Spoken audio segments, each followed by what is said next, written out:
Eto na sila, ang ating parents. Nakita nila akong umalis. Automatic na yan, nasusunod talaga sila. Ayun, ayun. Papay, dali. Papay, dalian mo. Dalian mo. Tara dito. Ayan sila, oh. Happy sila kasi. Hi, Renato. Uy, hindi dyan dito. Hindi dyan dito. Dito tayo.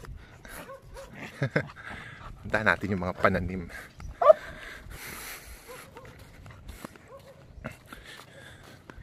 Ayun, kakalubog lang nung araw actually.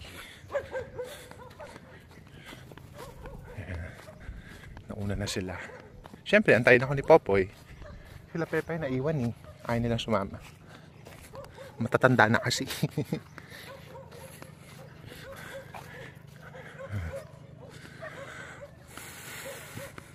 Ayun si Saber. Saber! Saber!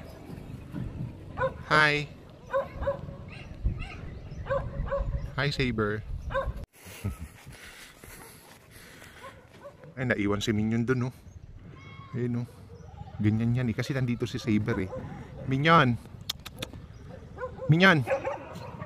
Minion! Naiwan si Minion. Hindi ka susunod dito?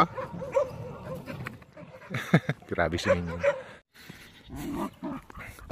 Naantay nila ako. Let's go!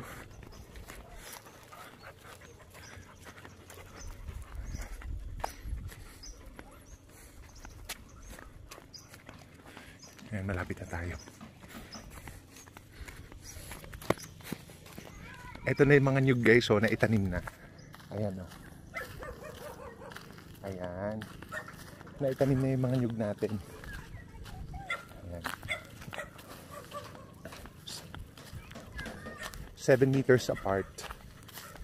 Ito naman yung mga kalamansi. Ayan. Yung mga kalamansi natin. Ayan. Diba? Ayan. Ito. Our kalamansi.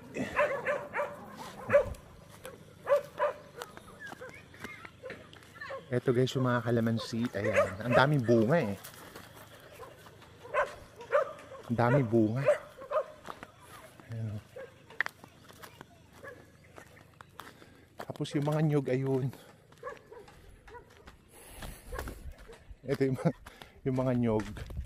Surviving naman sila kahit grabe yung init. Ayan. Ito, hinilera natin dito sa Pilapil. Ayan. O, diba? Ayan, nakahilera lang sila dito.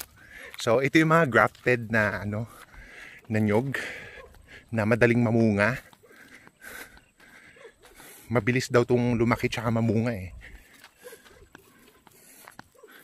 O, diba? Ay! Ang daming bunga ng mangga. Wow! Wow, ang daming bunga. Ang sarap niyan. Matamis yan eh.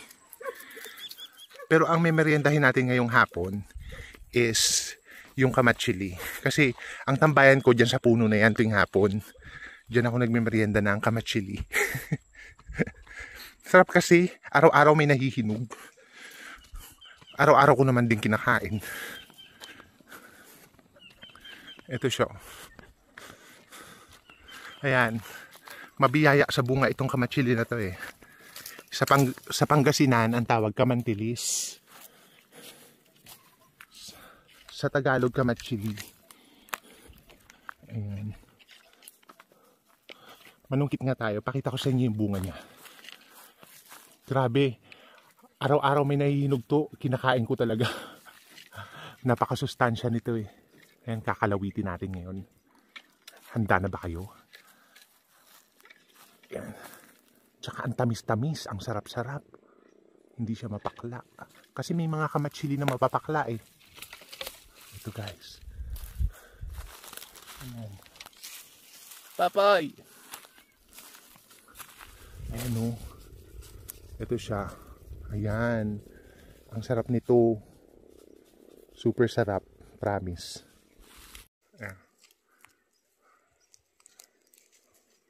Sarap, di ba? Tapos meron siyang, nahulog isa. Meron siyang buso. Sarap! Grabe. Ito. Inantay lang ako ng mga mahal ko. Antay lang nila ako matapos.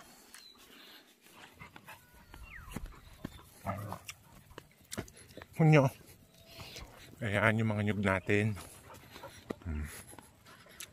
Galing, no? Talagang nakarecover na sila.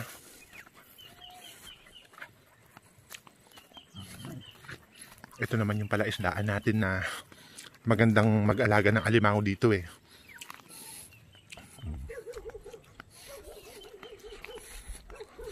Puntahan natin yung mga natitira pa na pananim.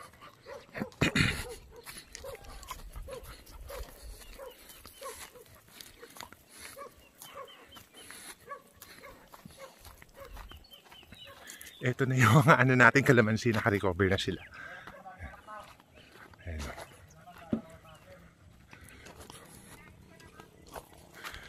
So, heto yung mga natitira na pananim natin.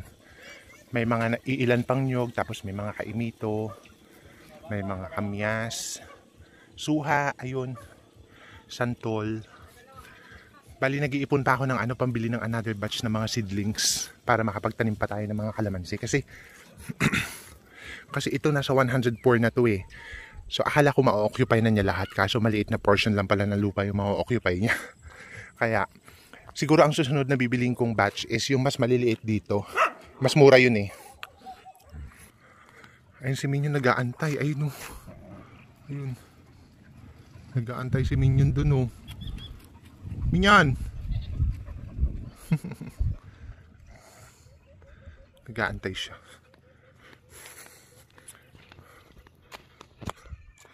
Tara na, Popoy. Let's go home na. Gabi na.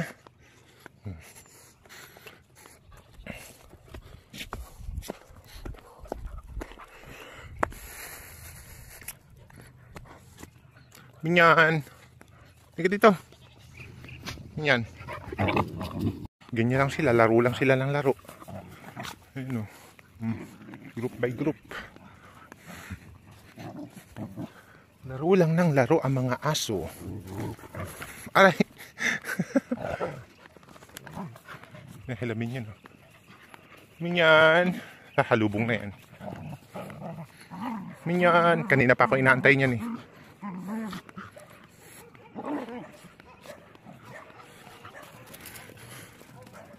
Sige, takbo pa more. Takbo pa more, Minyan. Hindi ka na. Hindi ka na. Hindi ka na. Minyan! Gwapo-gwapo. Tara na. Tara na dun.